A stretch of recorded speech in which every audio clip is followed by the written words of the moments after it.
Boa tarde a todos e todas que nos assistem. Sejam muito bem-vindos e bem-vindas ao 25º Seminário da APEC, da Associação dos Pesquisadores e Estudantes Brasileiros na Catalunha. O meu nome é Núbia, eu sou fonoaudióloga, sou professora do curso de fonoaudiologia aqui da Universidade Estadual de Campinas. No momento eu estou em Campinas, Brasil, São Paulo, né? E minha área de pesquisa e de atuação é na área de saúde pública, saúde coletiva, né, principalmente nas pesquisas e análises de políticas públicas para pessoa com deficiência e para pessoa surda.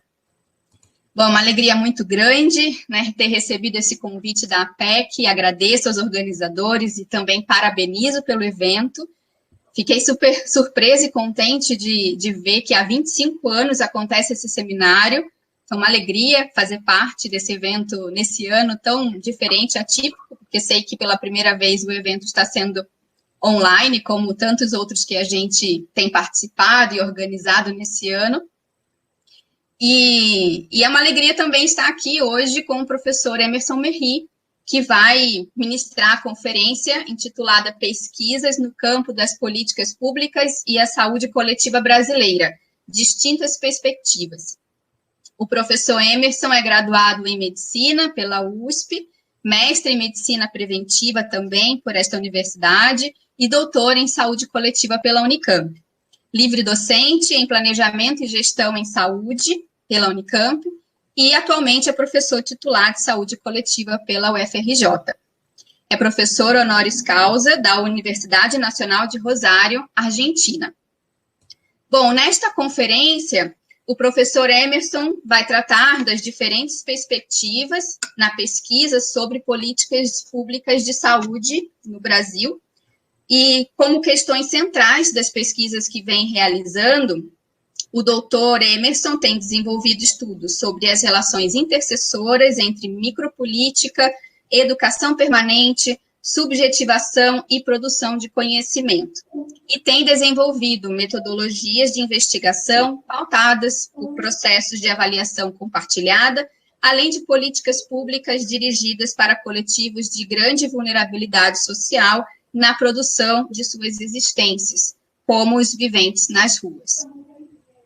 Professor Emerson, vou passar a palavra para você, que terá de 30 a 45 minutos para fala. Ao final, a gente vai ter as perguntas das pessoas que nos assistem, um tempinho aí para a gente poder finalizar. Boa conferência para todos nós. Bom, olá, boa tarde aqui. Creio que para vários também é boa noite, né? Temos entre nós e a Catalunha 4 horas de diferença. Agradeço muito o convite de estar aqui pela primeira vez com vocês. Estava trocando ideia aqui com a Núbia, né, de que eu tenho já uma relação com alguns núcleos de trabalho aí na Espanha, em especial com o grupo de pesquisa da professora Margarida Pla, da Universidade de Barcelona atualmente, mas que eu me relacionei quando ela estava em outras 2 universidades. Um período que ela estava trabalhando com o tema da intervenção social, na psicologia, na Autônoma de Barcelona, e depois, quando ela estava como investigadora na Universidade de Vic. Atualmente ela está na Universidade de Barcelona. Então é um prazer, essa parceria é uma parceria muito importante para nós, e é um prazer estar aqui com vocês e com esse grupo aí de brasileiros e brasileiras, né, que andam pelas universidades aí da Catalunha. Bom, eu vou compor um eixo, mais ou menos fazendo um certo trajeto, tendo como referência a própria saúde coletiva. Para quem não é da saúde coletiva, eu vou tentar rápido contar uma pequena contextualização e que tem a ver com a questão das várias formas de se fazer pesquisa nesse campo e o grupo com o qual eu trabalho. Agradeço muito a Núbia estar aqui, né? A Núbia é uma componente desse coletivo que nós temos, né? Nós temos um coletivo que tem uma inserção nacional importante no Brasil, mas que também tem inserção em alguns outros lugares fora do Brasil, por exemplo, na América Latina, uma relação estreita com grupos na Argentina, no Chile, na Colômbia, no México, e a gente é de um coletivo que se chama Micropolítica, Trabalho e Cuidado. Dentro dele, nós temos um grupo que trabalha com uma rede de observatório de políticas, cuidado e educação e saúde.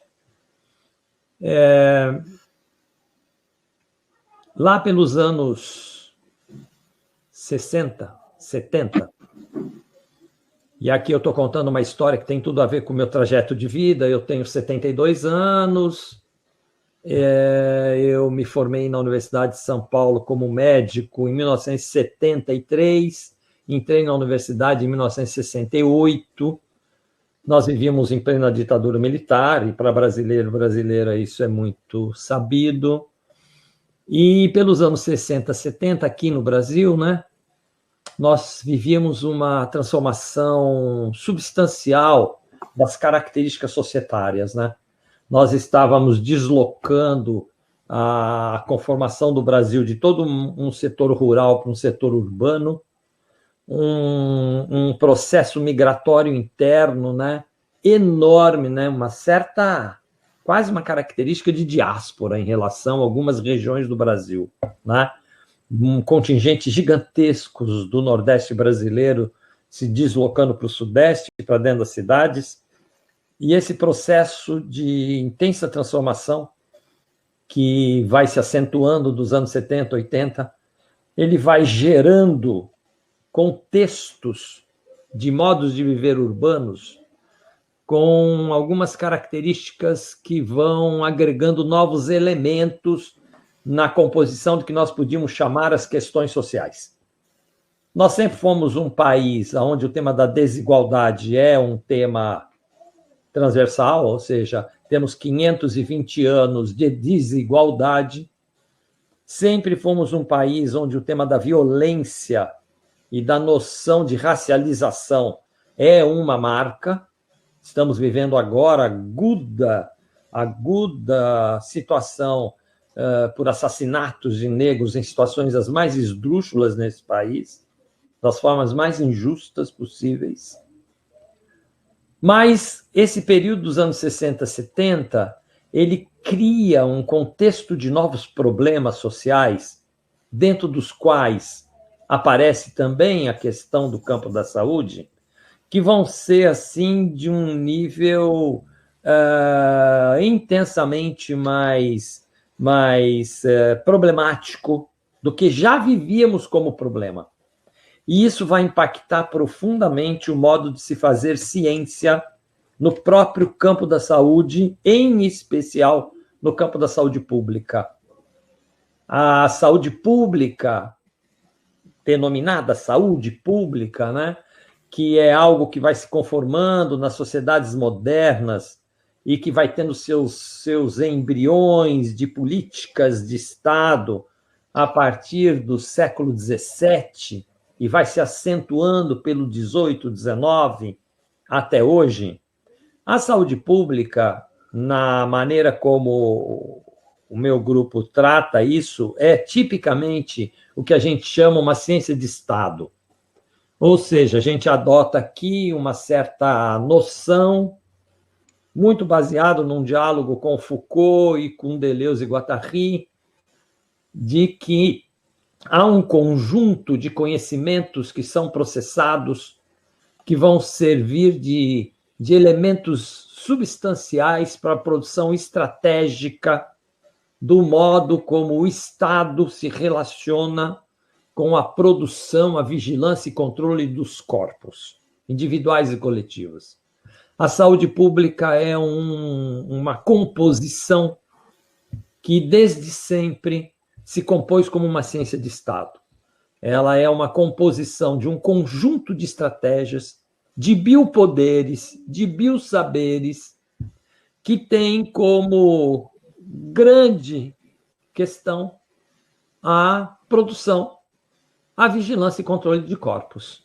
E, portanto, ela vai se municiar de vários biopoderes, que são saberes sobre as vidas, saberes sobre os corpos, e de lançando mão destes tipos de saberes, ela vai construir um conjunto de estratégias de intervenções naquilo que genericamente nós chamamos população, né? População é um conceito genérico que, na realidade, na medida que a gente penetra por dentro da noção de população, nós vamos verificando que a população vai se dissolvendo na medida que as diversidades na sua composição vão emergindo. Mas a saúde pública, ela consagra a ideia de população. E esse conceito de população já é um conceito que tem a ver com essa característica da ciência de Estado, que é o de aplacar certas diferenciações e tratar os corpos de uma certa maneira sobre um campo de estratégia que lhe permita esta ação que o Estado moderno, capitalista, que vai se ordenando, obrigatoriamente tem que atuar na medida em que a necessidade de responder algumas questões que as nações vão exigindo, né? A saúde pública vai se tornando um elemento fundamental para a construção dessas respostas. Então, por exemplo, os momentos mais embrionários de uma nação, qualquer uma delas, tem perguntas-chave, né? Quantos somos, né? Quantos nascem, quantos morrem? Estamos crescendo ou não estamos crescendo? Quem são os franceses? Quem são os brasileiros e brasileiras? Né?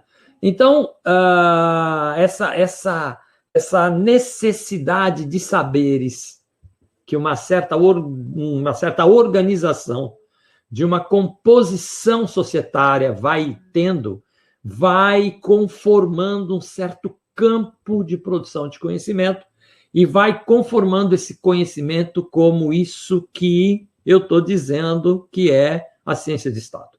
Então, a saúde pública desde sempre foi uma ciência de Estado e desde sempre lançou mão de metodologias e de métodos de trabalho para produzir esse conhecimento. Por exemplo, talvez o primeiro campo mais sistematizado de produção de conhecimento desse território tenha sido o campo das estatísticas vitais, não é?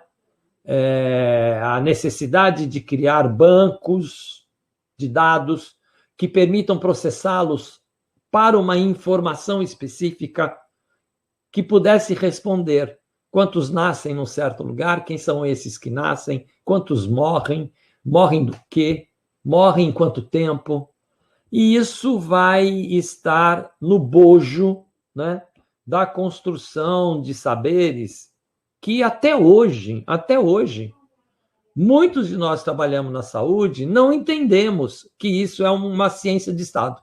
A gente imagina que esse é um campo científico, genérico, porque obedece a certos critérios metodológicos de produção de conhecimento, e a gente se perde numa certa imagem de que o tema da ciência é um tema da epistemologia do saber. O tema da ciência não é um tema da epistemologia do saber. O tema da ciência é um tema da produção de saberes segundo certos focos de interesses, segundo certas éticas, não é? E sobre as quais elas vão construir metodologias e maneiras de responder às suas perguntas-chave. Então, voltando ao Brasil, que isso aí tudo não daria 40 minutos, daria um curso. Voltando ao Brasil, eu volto então aos anos 70 de novo e falo, ora, o Brasil estava começando a viver novas problemáticas nesses anos 70 e problemáticas que colocavam em xeque o próprio saber e prática da saúde pública.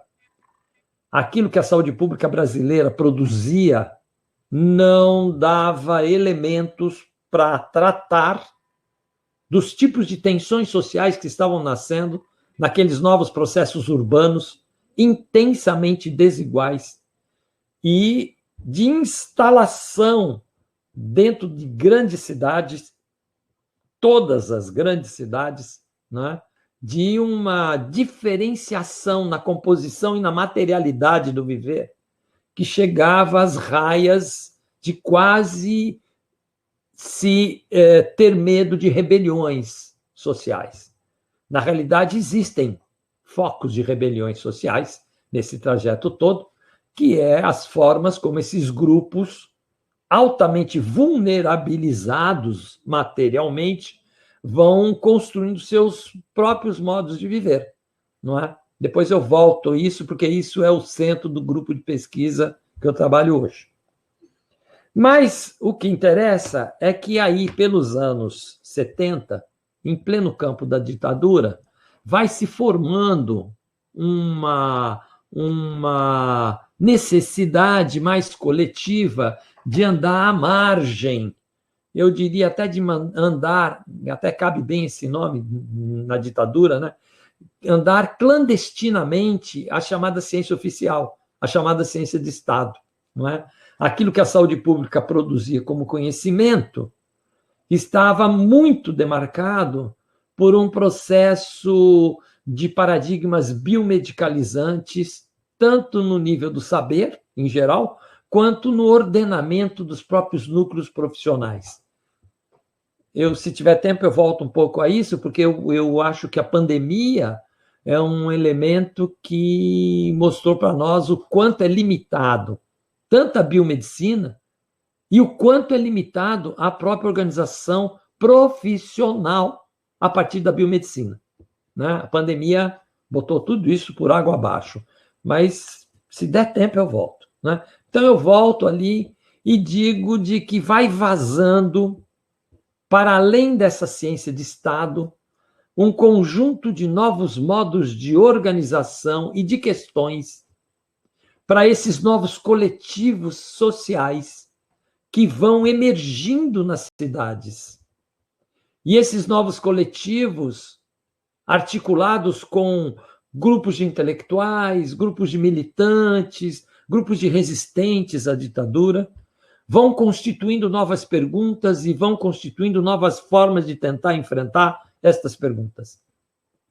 Emerge no Brasil, nesse período, e é muito interessante se vocês pudessem procurar um livro de um pensador que infelizmente morreu, chamado Éder Sader, né? Alguém talvez conheça o irmão dele, que é o Emir Sader, que está vivo ainda. O Éder e o Emir eles têm um quadro de hemofilia, e naquele período o grau de desproteção e de falta de controle sobre os produtos hematológicos, o Éder adquire o HIV e vai falecer disso. Mas o Éder, antes de morrer, ele produz uma tese de doutorado na USP, que é uma tese chamada Quando Novos Atores Entraram em Cena. E ele analisa um pouco esse processo urbano, e ele vai mostrando como que novas inquietudes, novos grupos sociais emergem, novas questões emergem, e como novos problemas, do ponto de vista para as políticas sociais, emergem, demandando outras formas de produção de conhecimento. E eu colocaria que no Brasil a resposta que a gente constrói no campo da saúde é intensamente por fora da ciência de Estado, aquilo que eu chamo de uma ciência nômade. Uma ciência nômade que depois vai ser chamada de saúde coletiva. Então, a saúde coletiva vai emergindo nas nossas experiências dos anos 70. Então, eu poderia desenhar para vocês uma certa ideia que, pelos anos 70, eu e milhares de pessoas estávamos muito vinculados a grupos urbanos nas grandes periferias das cidades, e estávamos articulados com esses coletivos que tentavam enfrentar os novos problemas que eles passavam a viver, que eles não viviam no período do campo, viviam a miserabilidade material, mas não a dimensão de problemas. Por exemplo, viver numa área de uma cidade onde não tinha água limpa, aonde o esgoto se misturava com a própria território onde você estava instalado, aonde a instalação da sua casa era uma ficção, porque sua casa era pequena e, na realidade, a dimensão da sua casa era da porta para fora, né? Só para vocês terem uma ideia, eu acho que vocês têm, no Brasil hoje, perto de 50 milhões de pessoas vivem em favelas, em áreas verticalizadas, ou seja, em encostas, em morros, em montanhas, não é? Para a América Latina, isso é um exagero, porque é mais do que a população da Argentina, por exemplo, né? Então, essa construção que o período da ditadura vai produzindo na novo ordenamento societário brasileiro vai levando a necessidade da gente, enquanto sociedade, também constituir novos campos de saberes sobre as produções das vidas, sobre os problemas que essas vidas viviam e que não estavam contidas nas chamadas ciências de Estado. Então, a saúde pública olhava essa grande situação e, por exemplo, de fome. E, em vez de diagnosticar um quadro de desnutrição como fome, não é? Procurava criar um código internacional para a desnutrição. Então, é como se a desnutrição era uma doença biológica, uma doença da biomedicina, e não mais um problema social, né? Então, esse tipo de questão vai abrindo brecha no modo como a ciência de Estado se constituía e vai abrindo a possibilidade de invenções de novos tipos de campos de conhecimento e de novos problemas para o conhecimento, da invenção de novos objetos de estudo. E isso vai acontecer maciçamente pelos anos 70, 80, a partir dessa aliança muito interessante entre profissionais que estão se formando, a academia com certos setores de pesquisadores e grupos sociais que estão se auto-organizando nas comunidades, nos sindicatos, e vai iniciar a geração de novos campos disciplinares de saberes, novos objetos a serem investigados. Por exemplo, trazer para dentro do processo urbano, na discussão mais clara, de que o tema da fome, né, como Josué de Castro já falava da zona rural lá em Pernambuco, era um tema da doença social. E que esse tema de uma doença social não tinha diagnóstico biomédico. Não era a biomedicina que ia constituir o campo de saberes a resolver a questão social. Que essa questão social era uma questão absolutamente muito mais transdisciplinar, né? Que andava no campo entre as disciplinas e que não conseguia ser capturada pelas chamadas ciências de Estado. E isso abre um território muito novo, um território que vai ser intensamente explorado pelos anos 70, 80, 90, até hoje, né? Mesmo sabendo que nesse processo a saúde coletiva foi depois, principalmente a partir dos anos 2000, a saúde coletiva foi mais adquirindo a cara de ciência de Estado como saúde pública do que a característica de ciência nômade que ela era originalmente. E isso é muito fácil a gente identificar, isso é muito fácil a gente ter sinais de como isso ocorreu. Por exemplo, nos anos 70, 80, se você se aproxima no Brasil, você vai ver invenção de muitos núcleos de pesquisa, pesquisando coisas que ninguém antes pesquisava, inventando metodologias para pesquisar que antes não se utilizava, e procurando um casamento entre as ciências sociais, a antropologia e o campo da saúde, que antes não tinha essa ponte tão forte, não é? Rompendo com os paradigmas de um positivismo, por exemplo, no campo da epidemiologia e até no campo da clínica, né? Introduzindo um elemento fundamental, por exemplo, num conjunto de trabalhos dentro da América Latina, que nós vamos chamar de epidemiologia social, introduzindo novas categorias de análise, fazendo um caminhar conjunto com novos tipos de conhecimento, que nem o marxismo, por exemplo, né? Ou com as ciências sociais e políticas em geral, utilizando de várias possibilidades que a antropologia abria e invadindo o campo da saúde para tratar dos novos objetos. E aí você vai ver nos anos 70, 80, o nascimento de muita revista, o nascimento de muitos grupos de pesquisa, o nascimento de muita produção de conhecimento que não eram aceitos pelas revistas e pelas formas de fazer pesquisa da chamada saúde pública, né? E aí só nos cabia inventar. E aí nós inventamos revistas, por exemplo, né? Uma das primeiras revistas que foi inventada chama-se Saúde em Debate, é uma revista que a gente inventou em 1976. Desde novembro de 76, essa revista vem soltando números sistemáticos até hoje.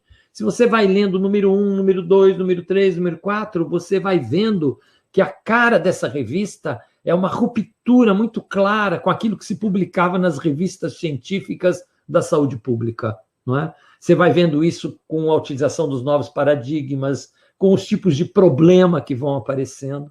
E se você vai acompanhando a produção através dessas N revistas e dos N núcleos de pesquisa, você vai verificando o quanto pelos anos 80, 90 isso continua crescente e como nos anos 2000 isso vai encolhendo de novo. Essas revistas vão ficando muito capturadas pelo um certo conceito de cientificidade, vão começando a recusar os trabalhos mais ousados, que estão enfrentando novos objetos, né? E vão adquirindo mais uma cara de ciência de Estado. A saúde coletiva hoje, para mim, no Brasil, é um campo da ciência de Estado, né? Com alguns grupos procurando romper. Mas ela regride muito, né?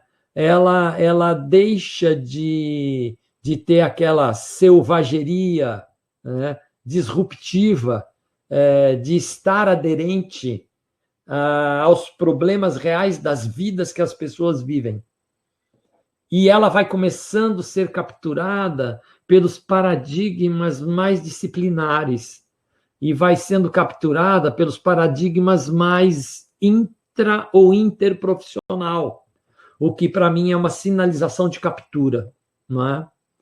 E isso é interessante porque isso vai fazendo uma possibilidade de olharmos que o campo de investigação nesses últimos anos, e eu vou tentar entrar por aí, eles vão sendo ou muito repetitivos.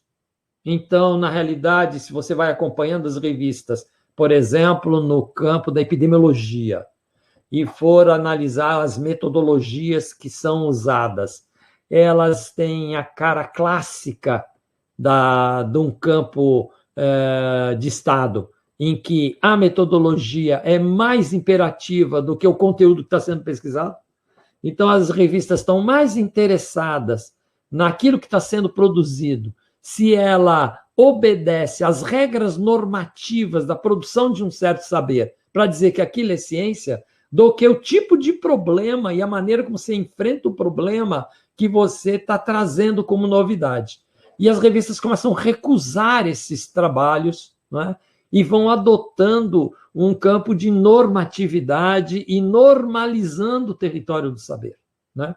Então, você vai vendo uma certa conformação de uma ciência que era absolutamente nômade e ela vai se disciplinarizando, ela vai virando uma ciência de Estado, ela vai adquirindo os paradigmas do positivismo, né? Então, as revistas em epidemiologia hoje, elas são clássicas, né? Você começa a ler um texto, eu que tenho 50 e tantos anos disso, você começa a ler uma revista dessa, você fala, já sei tudo que vai falar do primeiro ao último artigo.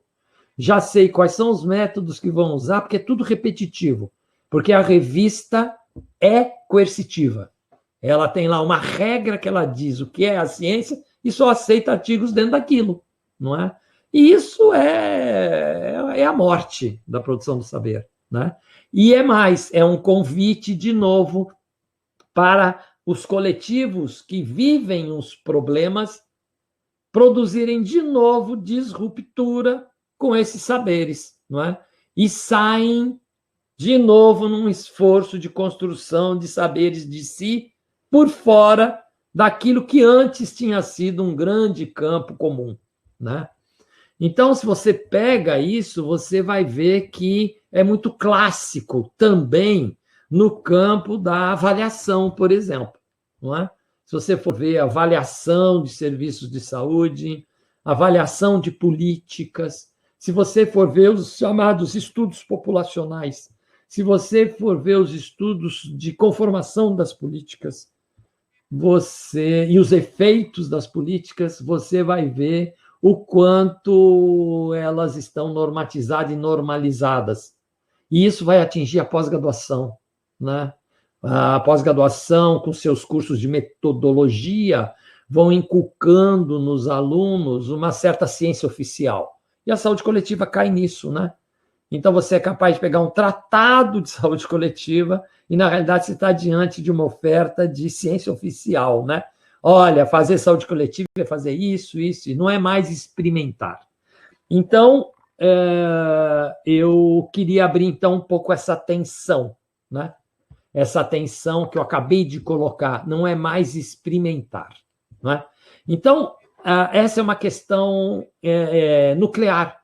Por quê? Porque lá na origem, a saúde coletiva emerge exatamente no fato de que muitos se ousaram a abrir uma experimentação para enfrentar novos problemas societários que estavam emergindo, com os novos coletivos sociais que estavam emergindo, e experimentar formas de produção de conhecimento da maneira mais híbrida possível. Pouco importava se nós estávamos misturando epidemiologia com ciências sociais, com marxismo, com weberianismo, pouco importava. Nós estávamos meio que respondendo a uma questão que é assim: o conhecimento que nós estamos produzindo, ele está funcionando segundo a problemática do coletivo que vive o problema, não segundo a problemática do Estado, mas do coletivo que vive o problema. Ou seja, os movimentos sociais, eles estão usufruindo do conjunto de novos saberes que estão sendo gerados, e isso está colado a um ganho deles de autonomia, na medida que esses saberes lhe fazem sentido e lhe dão mais potência para enfrentar os modos de viver a vida na precarização, no sentido de que, diante da grande precarização material, você tem que criar modos de viver para não sucumbir. E isso é que nos convida a uma experimentação.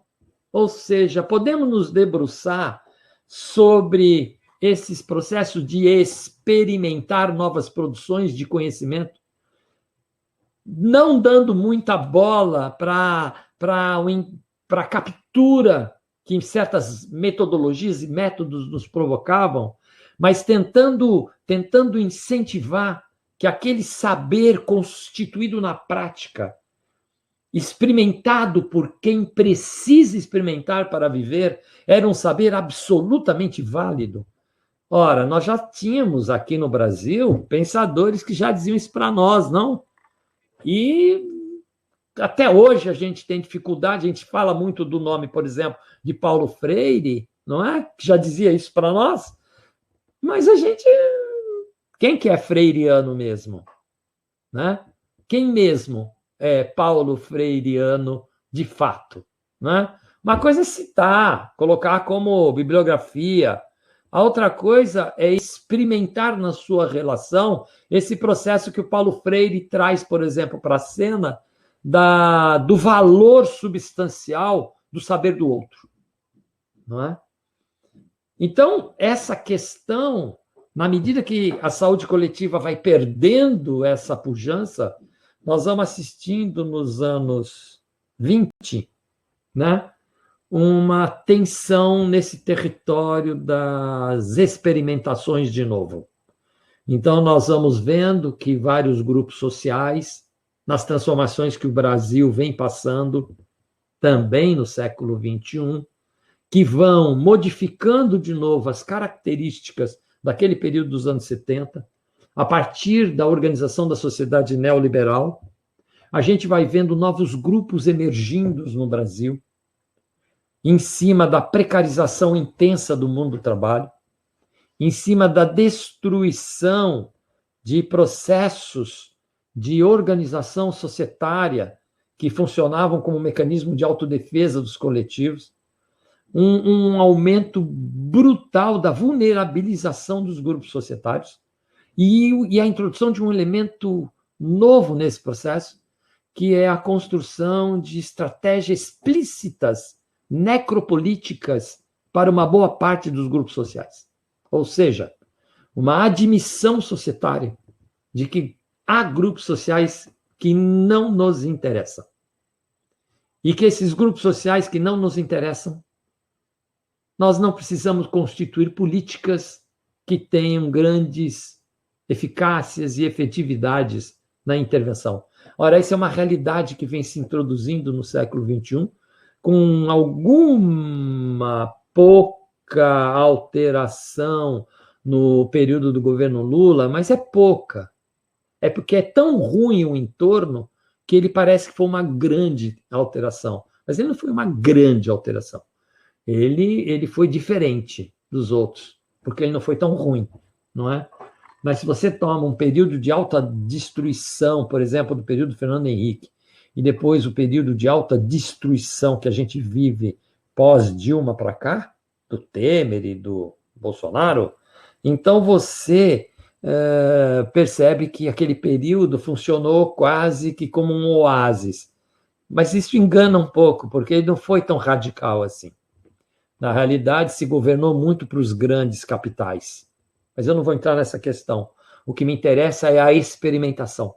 E aí a gente, de novo, desemboca num período onde somos convidados a ficar atento à ideia de que o enclausuramento, por exemplo, da saúde coletiva para uma ciência de Estado faz de novo um nascer rebelde de novos coletivos diante de novos problemas, abrirem uma brecha para experimentações de si. Isso interessa para o grupo de pesquisa que eu trabalho. Um dos pensadores que nos ajuda nisso, são vários, né? Então, eu já disse, Foucault é um pensador-chave que nos ajuda nisso. Deleuze e Guattari são pensadores chaves, e eu diria que dois antropólogos importantes para nós nos ajudam muito nisso. Eduardo Viveiros de Castro, que é um antropólogo brasileiro. Se vocês não conhecem, ele tem várias obras, mas uma das mais interessantes é O Perspectivismo Ameríndio, e um livro de 14 chamado Metafísicas Capitais.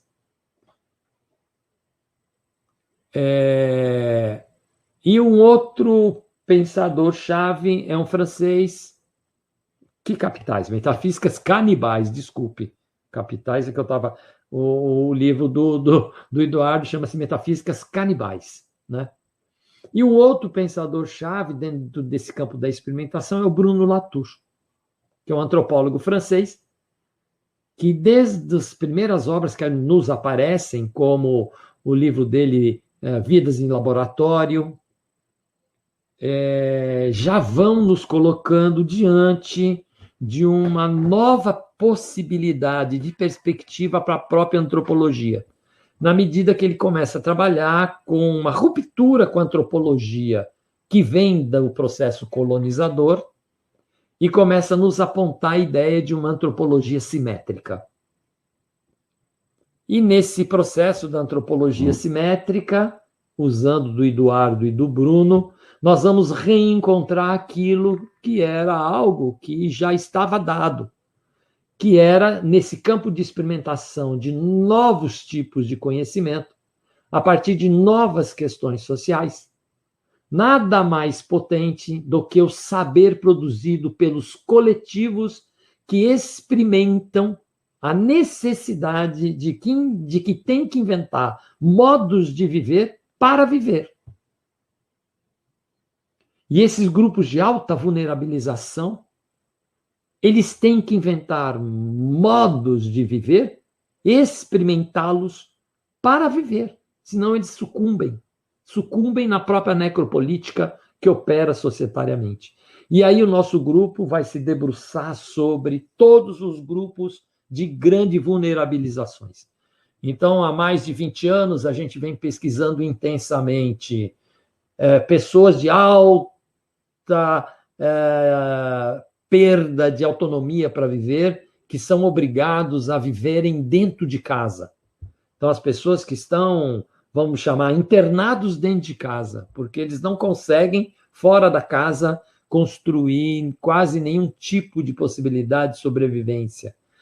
Fomos atrás de tentar ver como que experimentam produção de vida os viventes da rua, todos os tipos de viventes de rua. São meninos, meninas, adolescentes, velhos, velhas, drogaditos, todos os tipos de viventes de rua nos interessam, né? Fomos atrás de todos os grupos muito vulnerabilizados a partir da segregação que sofrem por serem loucos e loucas. Fomos atrás, e estamos recentemente trabalhando numa pesquisa muito intensa em nível nacional sobre isso, as pessoas com deficiência, não é? E a nossa pergunta é básica, é sempre muito básica sobre ela no campo da saúde. Como é que se produz cuidado neste território da vida? Mas não só o cuidado a partir da lógica do serviço instituído, esse também nos interessa, mas aquele cuidado que é inventado pelas relações comunitárias. Comunitárias não no sentido babaca de um conceito de comunidade, mas comunitária como aquela rede aberta, ativa, que necessariamente esses corpos têm que produzir para poder se manter vivo, não é? Então, eu diria que essa experiência, ela, enquanto um conjunto de experimentações cotidianamente ativas, elas se tornaram nossos objetos de estudo. E aí elas trouxeram um problema importante. Núbia, eu acho que eu vou até 45 minutos, pode ser? E aí elas trouxeram um problema importante. Se são elas que experimentam os modos de viver para poder ficar vivo, elas têm que ser pesquisadores de si e não objetos testemunhais da nossa pesquisa.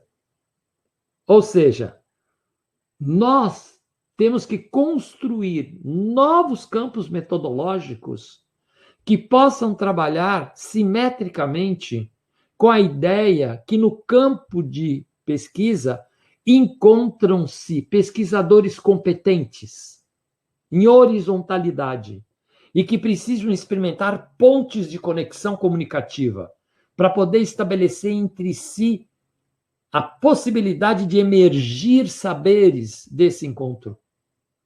E aí, nesse território, que para nós é essencialmente micropolítico, porque é um encontro de uma intensividade de forças, de uma multiplicidade enorme, e que não obrigatoriamente é de dominação, subordinação, mas ele é simétrico, porque o outro opera com os seus saberes na experimentação do seu viver, nós corremos atrás da produção de metodologias que nós chamamos de ferramentas da micropolítica, que nos dão a mão para poder fazer essas conexões.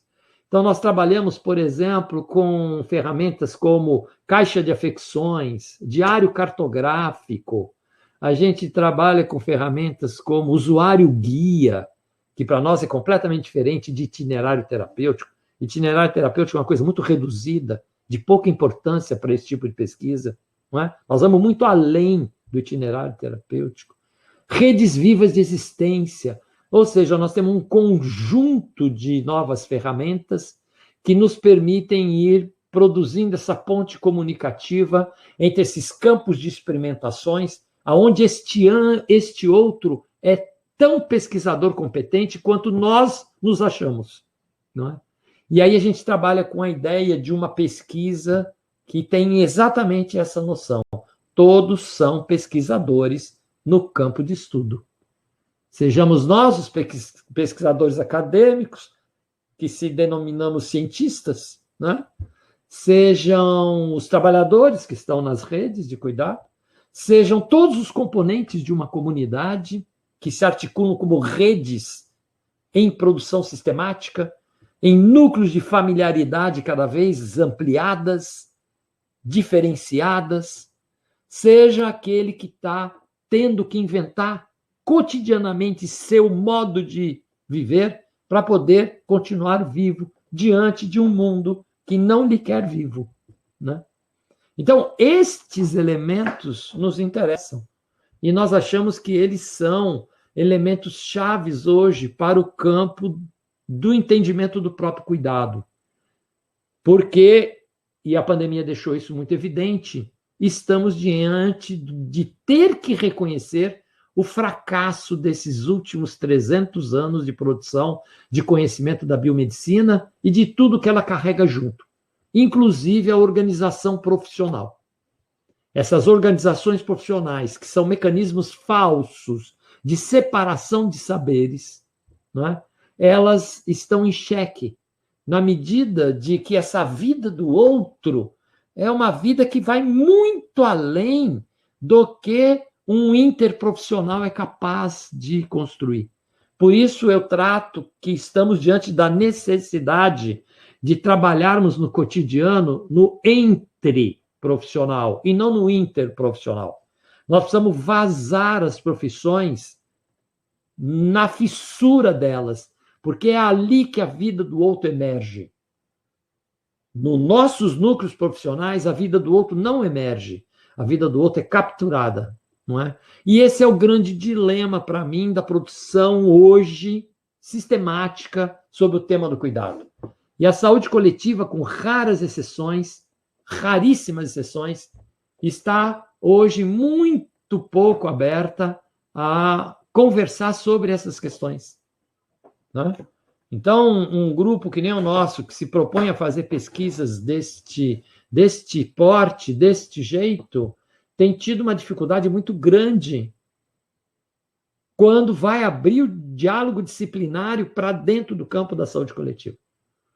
Mas não temos tido dificuldade quando a gente abre as nossas relações para as redes das comunidades onde esse processo ocorre. Ao contrário, né? A gente acaba sendo acolhido de uma maneira profundamente mais interessante, né, do que outros tipos de saberes que são muito imperativos e que se impõem sobre o outro, em que o modo do outro experimentar o seu viver não lhe interessa muito, a não ser aquilo que ele quer apreender. Para nós é o contrário, nós temos que apreender. Porque a pandemia mostrou uma coisa para nós não sabemos. A pandemia pegou os nossos 300 anos de conhecimento da biomedicina e olhou para nós e falou assim, vocês não sabem. E a gente não consegue enunciar que a gente não sabe. A gente fica o tempo inteiro se enganando. Agora é a vacina, porque agora nós vamos acabar com isso com não sei o quê. Porque agora... E estamos aí bolando estratégias que é do século XIV em relação ao combate de um quadro epidêmico, né?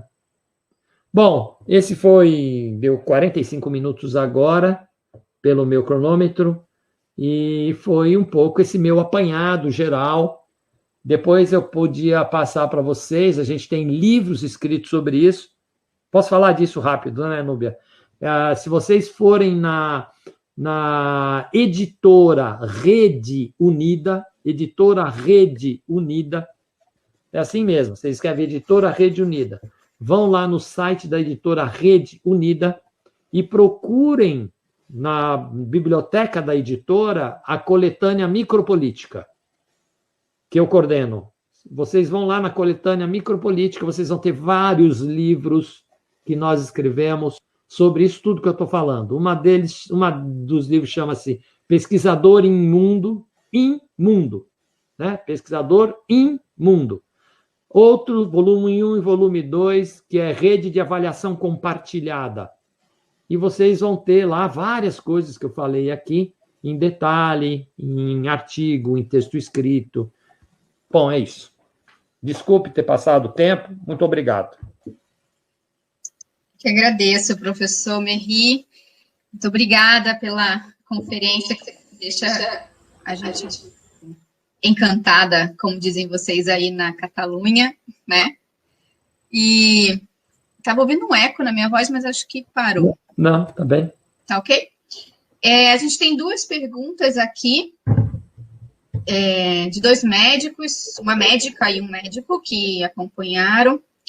Eu acho que eu vou fazer as perguntas todas de uma vez, pode ser? Que aí já responde, que algumas podem ter a ver umas com as outras. É o seguinte, a doutora Flores, ela é médica lá na Catalunha, né, na área da saúde pública, e ela acredita que a saúde pública lá funciona da maneira que deveria funcionar.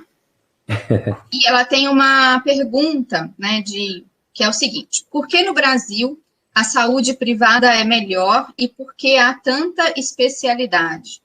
O médico de cabeceira, né, como vocês chamam aí o médico de saúde da família para nós, né, lá eles estudam vários setores e no Brasil não. Por que isso acontece? Ela pergunta. E a pergunta de um outro médico, que não tem o nome dele aqui, eu tenho o sobrenome, é o Dr. Prats. Ele diz o seguinte: diariamente aqui temos apresentações e explanações de doenças que lidamos todos os dias, como uma forma de estimular a observação e de estudar sempre. Como funciona na saúde pública do Brasil? Existe estímulo de estudos para a saúde pública? Nossa. Ele faz uma outra pergunta também. E como os médicos aceitam um presidente que não trata a saúde como direito de todos e fala absurdos sobre uma crise sanitária deste tamanho que vivemos? Uau! Ai, que pergunta! Flores e... como é que chama a outra? Flor? Prats. O sobrenome é Prats. E a outra é Flor, né? Flores. Flores. Caro colega, vamos por partes. Eu lembro que a Espanha, há alguns anos atrás, tinha um governo que vocês também elegeram na Espanha, tão ruim quanto o brasileiro. Porque vocês estão falando como se vocês fossem o paraíso e nós o inferno.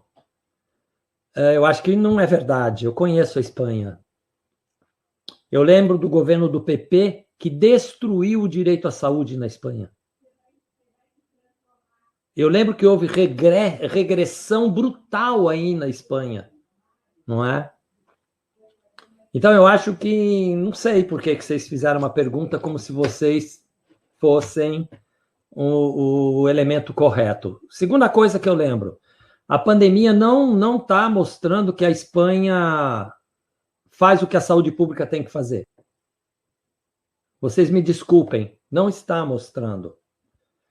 Eu acho que a gente precisa, de uma certa forma, sair do eu acho e ir lá para os dados concretos, né? A medicina espanhola e a rede de cuidado da Europa, eu conheço muito bem como é que se organiza aí na Espanha, conheço muito bem como se organiza na Itália, por exemplo, conheço muito bem como se organiza em Portugal, saberia fazer claramente a comparação entre como é que se organiza em Cuba, como se organiza no Brasil, na Argentina, no Chile, né? Conheço fisicamente, pessoalmente, né? Eu diria que a pandemia mostrou que a Europa está um caos no campo da saúde, e a Espanha junto. A Espanha não se diferenciou, vocês me desculpem, não é? Acho que nós estamos falando de um contexto que nós estamos passando no Brasil, que é um contexto muito difícil, porque nós também temos momentos em que elegemos, não é? Como maioria de eleitores, pessoas que nem o atual presidente, que nem vocês também elegem, né? Então, vocês também têm esse tipo de problema. Acho que a medicina mundial, não é nem a espanhola, nem a brasileira, nem a italiana, nem a francesa, passa por uma crise brutal. O modelo de organização da rede de serviço de saúde, ela continua médico-centrada. Ela não rompeu o paradigma médico-centrada. O médico continua sendo o centro do cuidado em saúde. Isso já mostra o quanto nós ainda estamos atrasados, o quanto nós não conseguimos fazer composições de equipe horizontais. Isso se reproduz de um modo mais dramático na Itália, onde a rede de médicos são de consultórios particulares. Na França, onde a rede de cuidado no território são de médicos particulares, privados, não é? Então, se você falar em privatização, a Europa é privatizada. Toda a Europa é privatizada. A Espanha também. A contratação dos médicos, na imensa maioria da Espanha, são terceirizações. É uma intermediação entre organizações sociais e grupos de trabalho. Elas não são servidores públicos, não é? Não são servidores públicos.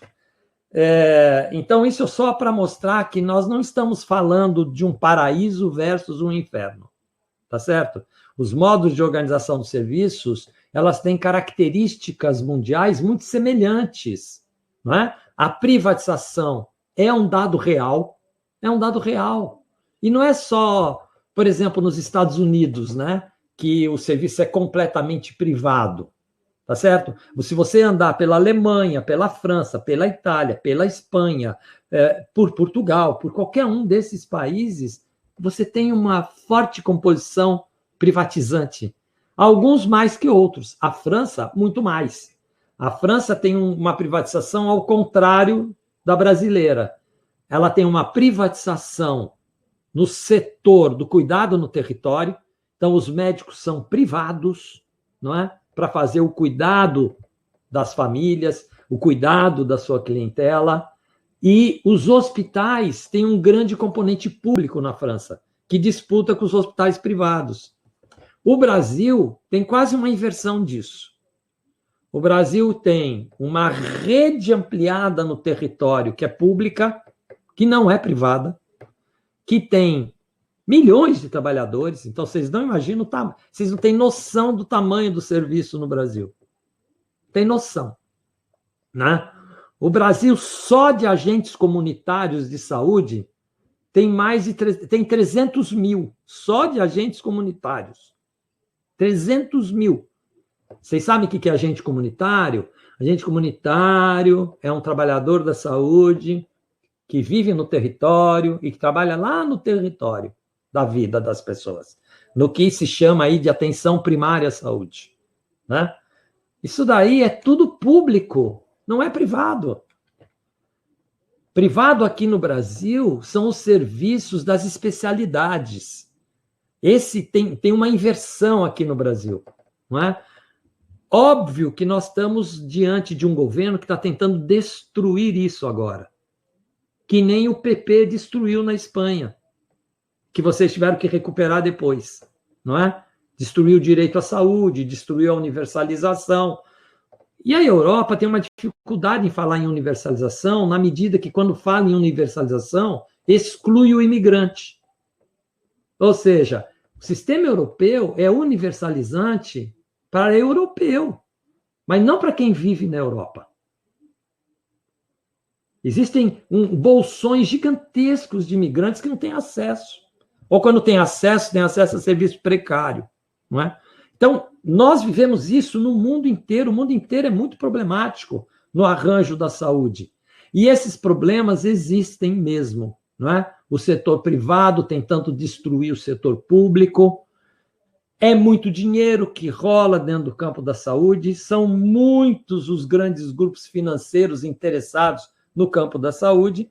E a medicina, em geral, é um aliado do mercado. A medicina, em geral, é um dos principais responsáveis pela indicação de exames, pela indicação de medicação, que sustenta o mercado da saúde. Aqui no Brasil, é uma briga contínua entre quem defende a saúde como direito, que nós temos na Constituição isso, Constituição brasileira, desde 88, ela diz, no artigo 196, a saúde é um direito de qualquer cidadã brasileiro, brasileira. Não é? É um direito, é constitucional. Nós temos dificuldade aonde? Na realização do direito em certos lugares, aonde as dificuldades de luta entre o setor público e privado é muito grande. E a medicina também é muito dividida. Nós temos um forte componente de experiência médica dentro do setor público. Os principais hospitais, os grandes hospitais brasileiros, tirando meia dúzia do setor privado, é tudo público. Para vocês terem uma ideia, nós somos o segundo país que mais faz transplante no mundo. A gente só perde para os Estados Unidos em transplante. Não sei se vocês sabiam disso, não é? Então, o Brasil é o segundo país que mais faz transplante no mundo. Estes transplantes ocorrem no setor público, não no setor privado. 90% deles é no setor público. Então, acho que vocês não estão muito bem informados sobre a característica do sistema brasileiro, não é? E nós estamos falando de um país de 210 milhões de habitantes, em torno da ideia de construção de um sistema único de saúde. Isso tem várias peculiaridades. Fala, Núbia. Obrigada. Eu vou só fazer algumas considerações aqui, que eu fui recebendo também de informações, assim, dialogando com as pessoas que perguntaram, por intermédio aqui da Patrícia. A doutora Flores, né, esclarece que conhece e entende, né, dos problemas vivenciados na Espanha, reconhece que há situações que precisam ser melhoradas também no sistema de saúde espanhol, na Catalunha. Em relação ao Brasil, né, as duas pessoas que fizeram a pergunta, acho que se referem mais ao que muitas vezes aparece na mídia, na imprensa internacional, a respeito das declarações do nosso presidente, né, que não representa o nosso campo de atuação, a nossa saúde pública, a nossa ciência da saúde coletiva. E eu acho, e aí é uma consideração minha, né, eu queria falar que tudo isso que o professor Emerson acabou de dizer, né, existe sim investimento em saúde pública no nosso país, existe sim muitas experiências exitosas, muitos avanços, e existem sim muitos problemas, né, que a gente se depara, assim como existem problemas na Espanha e em diversos outros países.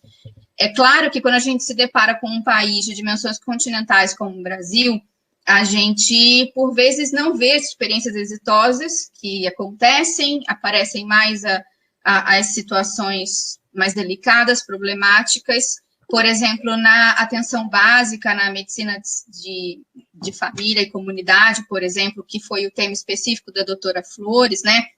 A gente tem uma equipe de profissionais que trabalham nessa área, existem inúmeros médicos atuando nessa área, agentes comunitários de saúde, como disse o professor Emerson Merri. A gente tem, sim, uma saúde pública e um investimento nessa área. É o suficiente e o necessário? Não, a gente sabe que ainda não, estamos longe de ser o ideal. Então, há fragilidades e há pontos positivos, assim como existe na Espanha, tenho certeza disso, né? Um dos pontos que o professor trouxe foi a saúde extremamente médico-centrada, e aí perpassa todos os níveis de complexidade do sistema. Por exemplo, eu me apresentei aqui, disse que sou fonoaudióloga, né? E estou aqui dialogando com colegas médicos, mas a gente tem inúmeras outras profissões que podem contribuir tanto para a integralidade do cuidado na atenção primária à saúde e que ainda não é vista, né, como sendo valorizado. Esses profissionais estão mais sendo colocados para atenção na especialidade quando poderiam agregar bastante numa atenção primária à saúde. Isso acontece no Brasil, acontece na Espanha também. Aqui no Brasil a gente tem uma experiência que, por hora, a gente está passando por muitas fragilidades, que é o NASF, né, o Núcleo Ampliado de Saúde da Família, que são profissionais, assim como eu, fonoaudióloga, fisioterapeutas, nutricionistas, outros, que podem atuar diretamente nas equipes de saúde da família e que a gente já teve inúmeras pesquisas mostrando o quanto que é valoroso ter essas equipes de núcleo ampliado à saúde da família, e que, por exemplo, quando eu estive aí na Catalunha, profissionais, né, da fonoaudiologia, aí para vocês, logopeda, eu não via muito na atenção primária, via, né, nos centros de especialidade, de reabilitação. Então, acho que o diálogo, como esses que a gente está fazendo agora, são muito valorosos para a gente trocar experiências que são exitosas em ambos os lugares, compartilhar os desafios, as fragilidades, porque isso tudo agrega conhecimento para a gente, ajuda a refletir, né, sobre o que a gente pode levar para as nossas discussões, tanto no âmbito das práticas de atenção à saúde, quanto nas nossas pesquisas, né? Eu acho que são essas as minhas considerações. Deixa eu só checar aqui que se tem alguma mensagem. Não, mas acho que era isso. Então, a gente está caminhando já para o nosso final. Professor, eu gostaria de dar um minutinho para as suas considerações finais, para a gente poder encerrar. Pode ser? Pode. Só agregar um pouco na sua reflexão de que a pandemia aqui, apesar do governo nacional fazer todo o esforço para destruir qualquer ação competente, a gente tem conseguido fazer uma resistência no cuidado nos serviços, a ponto de que as pessoas que necessitam de internação, que necessitam de cuidado, é tudo a partir do Sistema Único de Saúde, não é? É verdade.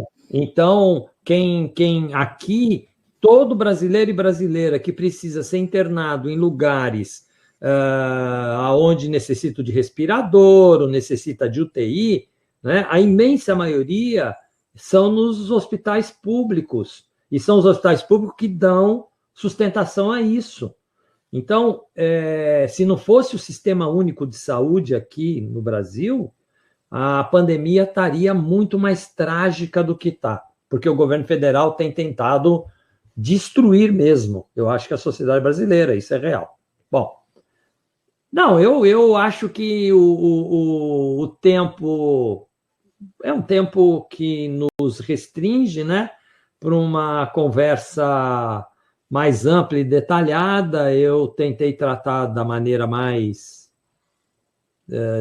didática possível um tema tão complexo, e convido a todos e todas a poderem acessar os materiais que a gente tem produzido, os estudos que a gente tem produzido, inclusive sobre isso que nós estamos conversando agora, né? Emerson, desculpa te interromper, antes que você finalize as considerações finais, acabou de chegar uma pergunta aqui da Patrícia, e a Paty me disse que a gente tem ainda um momentinho para isso. Pode ser? Pode, lógico. Acho que ela é mais breve. A gente estava falando, né, sobre a atenção à saúde médico-centrada, e a pergunta é como se pode descentralizar isso, né? Como podemos ampliar essa atenção à saúde? Tá bom, esse trabalho é feito com as equipes ali no cotidiano do serviço, aonde os problemas que aparecem no cotidiano são trazidos para toda a equipe, e a equipe trabalha horizontalmente, sem relação hierárquica, estes problemas, não é? E vai tentando construir um saber sobre isso, inclusive convidando o próprio usuária ou usuário, cidadão, cidadã, para vir compor o que nós chamamos do próprio projeto terapêutico, né? Essa é uma experiência que a gente já faz há muitos anos, eu faço há muitos anos, na área de saúde mental, na área da tuberculose, né? Então, atualmente, eu estou trabalhando com todas as equipes que cuidam de tuberculose no estado do Rio de Janeiro. O que nós fazemos? Uma reunião semanal, toda terça-feira de manhã, onde as equipes trazem o problema que estão vivendo e as equipes profissionalizadas, e a gente processa o problema, trabalha o problema e constrói, junto com o usuário e com a usuária, as suas estratégias de enfrentamento do próprio problema. Então, essas são experiências no campo da educação permanente, que é um campo que a gente tem uma larga experiência e produção. Ok, professor, quer só finalizar? Eu quero agradecer você por estar mediando aqui, agradecer a Patrícia que nos acolheu aqui, né, desde o começo, e agradecer as perguntas dos colegas que fizeram, né, e agradecer a possibilidade da polêmica, né, que é absolutamente fundamental. Então, poder polemizar e poder ter curiosidade de conhecer o outro, né, de ter abertura para conhecer o outro lugar, é fundamental para nós que temos em comum essa preocupação de que a saúde é uma riqueza maior do que a conta bancária, né? Ou seja, nós precisamos sair de um mundo que aposta na morte para um mundo que aposta na vida. E aí a vida tem que ser o centro da riqueza. E aí a saúde é chave para isso. Então, isso é um comum, né, em que nós temos e podemos partilhar. Então, eu só tenho a agradecer esse espaço e a essa possibilidade. E estou à disposição de vocês. Obrigado. Muito obrigada, professor Emerson. Eu é que agradeço também esse momento aqui de compartilhar conhecimentos, né, aos colegas, aos profissionais, estudantes, professores, pesquisadores que nos assistem. Eu vou dar só um aviso final aqui que o pessoal da organização me pediu, que para assistir e participar da programação do 25º Seminário da APEC, acesse o site 25seminário.apecbcn.org e faça o registro na atividade escolhida. Será gerado um link que dará acesso à sala. Aos que têm inscrição paga, acessem pelo link recebido do Hotmart no momento da inscrição. Lembrando que, por este link, a programação estará disponível por 1 ano. Eu também quero finalizar agradecendo a oportunidade de estar aqui, dialogando com vocês, agradecer ao convite da PEC, das pessoas que tão gentilmente nos orientaram, nos receberam, Elaine, Patrícia, e a todos que estiveram aqui nos ouvindo e participando. Muito boa tarde a todos e todas, e até breve. Tchau, tchau.